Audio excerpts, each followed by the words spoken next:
Salutations mes footos. Alors que le mercato a rouvert ses portes en France, je voulais consacrer une vidéo à cette période si importante dans le monde du football. Et plutôt que de faire une vidéo assez peu originale comme les meilleurs coups à faire dans ce mercato ou un top des plus gros transferts, j'avais envie de me pencher sur l'analyse de ce phénomène. Chaque année, le mercato bat des records. Et si cette édition va peut-être déroger à la règle à cause de la crise économique due au Covid-19, il n'en demeure pas moins que les principes que je vais vous exposer dans cette vidéo demeurent règles d'or pour chaque période de transfert. On va aujourd'hui s'atteler à deux questions. Pourquoi le mercato atteint-il des sommes monstres? Et à quel moment les prix sont-ils partis en vrille? On va tâcher d'y répondre.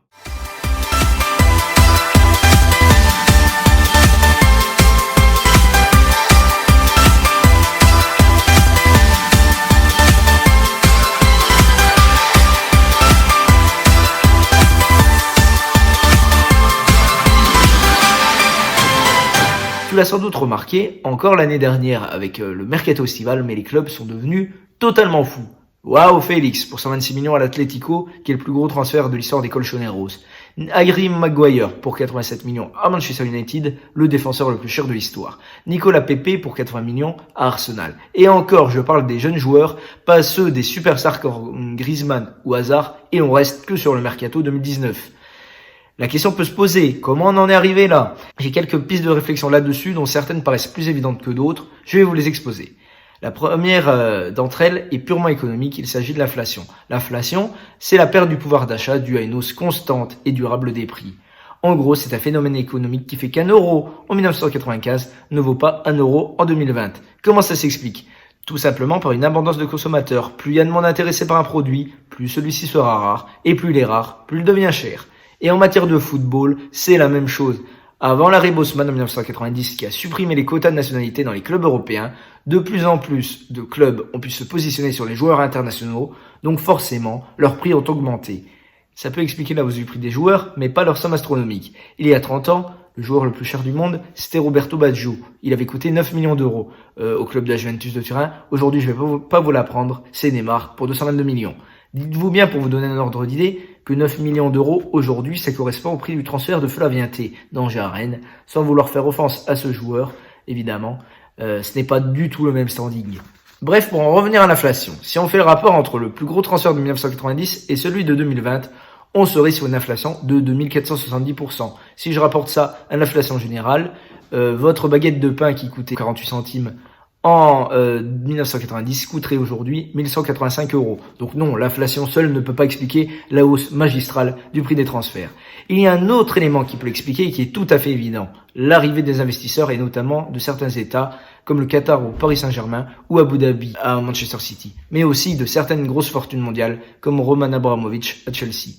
Les trois exemples que je viens de vous citer ne sont pas anodins car ils concernent des clubs qui ne disposaient pas du même statut à l'échelle européenne avant leur rachat et leur investissement justement sur le mercato. Pour les investisseurs comme ceux du Paris Saint-Germain, le but est de fonder une marque afin de faire la renommée de l'État et pour cela il faut marquer les esprits, par exemple en attirant une star du ballon rond, quitte à ce que cela soit fait au prix fort. On peut même se demander si surpayer un joueur n'est pas une stratégie pour montrer aux yeux du monde la puissance de l'État. Ces fonds souverains supplantent désormais les investisseurs plus classiques qui eux ont un intérêt financier à posséder un club. Ils peuvent enregistrer des recettes en faisant par exemple du trading, c'est par exemple ce que fait Dimitri Ribolovlev à Monaco, mais il sera de plus en plus rare de trouver des investisseurs classiques, des investisseurs uniques comme Abramovich donc, ou comme Moratti et Berlusconi plus anciennement dans les clubs des 2000 ans, puisque rares sont les propriétaires qui gagnent de l'argent en rachetant un club. Puis il y a une troisième catégorie d'investissement, celle par les entreprises comme Red Bull à Leipzig, mais aussi Fiat à la Juventus de Turin. On est sur le même système que celui des fonds souverains.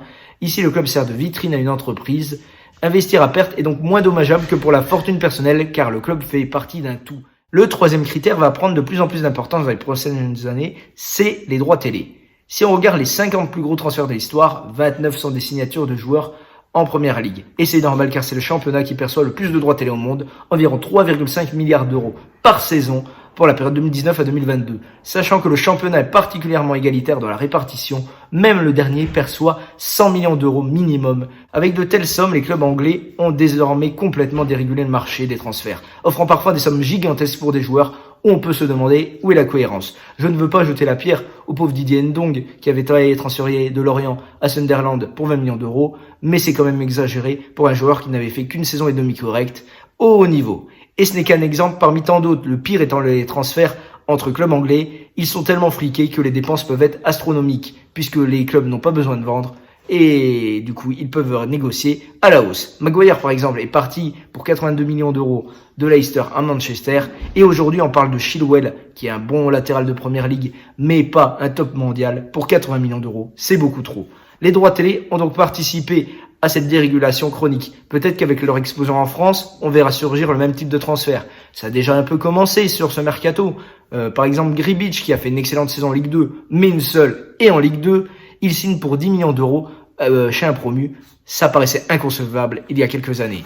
Enfin, il y a un dernier point que je voudrais aborder, une question qui me hérisse les poils quelque peu. C'est le rôle prépondérant et de plus en plus important des agents de joueurs. Chaque année, leur commission, la commission c'est-à-dire la somme qui est versée à l'agent pour avoir mis en contact le vendeur et l'acheteur, eh bien leur commission augmente sur les salaires, mais aussi sur le prix des transferts. En 2019, elles auraient augmenté de près de 20% selon l'équipe. Au Portugal, les clubs ont dépensé 182 millions sur le mercato estival 2019, et sur ces 182 millions, 78 ont été perçus par les agents, presque la moitié. C'est tout simplement énorme. Pour vous donner un autre ordre d'idée, si Pogba a coûté 127 millions, en réalité 105 millions plus bonus à Manchester United en 2016, c'est aussi parce que le Mino Raiola, son agent, en a perçu 49. Il faut bien comprendre que si les transferts augmentent, ce n'est pas seulement du fait des clubs. Une troisième partie au contrat, donc l'agent, prend de plus en plus de place dans le monde du football. Voilà donc les 4 critères qui expliquent l'explosion des sommes du mercato. Mais du coup, on peut se demander quel est le transfert qui a tout déréglé? Quel est le point de départ de tout cela? Comment on est passé d'un transfert à 9 millions d'euros comme record il y a 30 ans à un transfert record de 222 millions d'euros? Répondre avec un seul transfert serait compliqué. J'ai donc sélectionné 4 transferts qui ont pour moi illustré la folie qu'a pu prendre le mercato sur ces dernières années. Tout d'abord, Neymar au PSG en 2017, 222 millions d'euros. Évidemment, c'est le plus évident car c'est le record. Et surtout, il a mis en lumière qu'un club était capable de casser sa tirelire pour payer la clause libératoire d'un joueur. La clause libératoire, à la base, c'est fait justement pour dissuader un club d'acheter le joueur.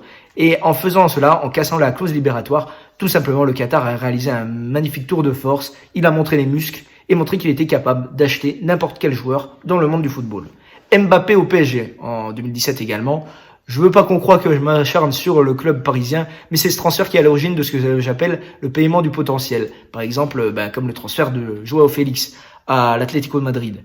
Si ça reste une grande réussite, à l'heure actuelle, sportivement du moins, doit-on rappeler que le club de la capitale avait quand même misé 180 millions d'euros sur un joueur qui n'avait fait que 6 mois au plus haut niveau.